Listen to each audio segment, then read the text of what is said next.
went out to Brussels and addressed a meeting in the European Parliament on Tuesday. I was invited over. There is a procedure in the EU Parliament where they have 7 citizens and 7 MEPs and they can raise an issue. It's not been used very often, but that was the procedure we were using.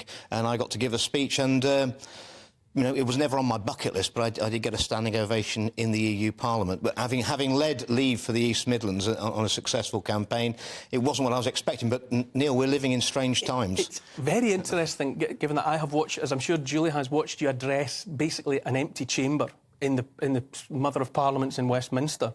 And yet, what was the flavour in that chamber?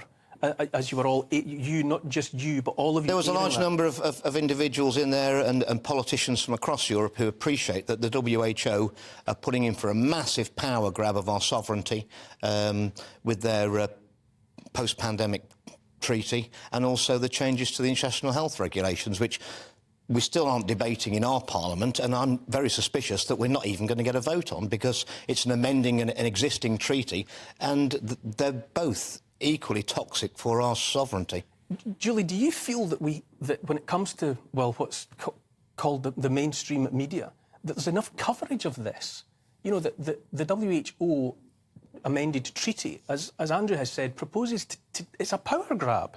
Do you feel that you hear about it? They'll be able to declare a public health emergency of international concern, seize powers, and they'll also decide when it's over. And as you know, even from COVID-19, they only declared it was over a few months ago. I think we're still in the monkeypox one, so that would still be going on. Do you feel I mean, I don't feel we hear about it. No, we don't. In the channels. No, we don't. And I think since the pandemic, they've sneakily done it, haven't they, to the point that we now, a lot of people think, well, they know best, but they clearly don't, and that's the worrying thing.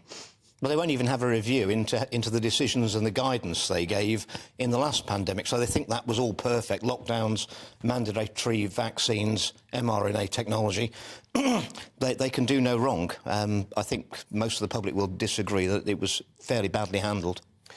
When you look at that in the round, you know, you're talking about what's happening with bank accounts, and to some extent with the WHO. It seems to me that this is the Klaus Schwab and the World Economic Forum's stakeholder capitalism made real. It's baffling enough that it's going on in our Parliament and no one wants to talk about it. But when you actually widen out and look, it's happening in all the parliaments around the world at the same time. You've got to ask questions, and it is to the playbook, isn't it?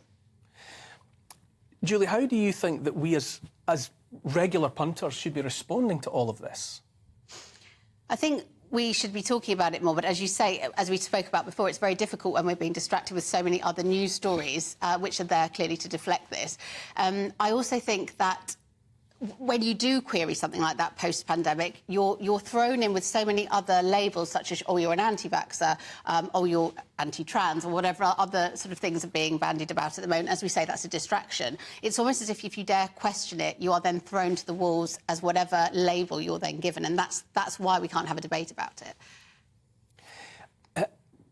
Andrew, you also spoke, recently about trying to take action to make parents be kept informed about what's happening to their children. Yes, I put forward last week, the week before last, a 10-minute rule motion to bring in a bill to outlaw the social transitioning of children in schools before they're of age of majority, and also that parents had to be informed if that was happening, and also to reinforce the rules that are already there, that parents should have a right to see the material that children are being taught in school regard to sex education.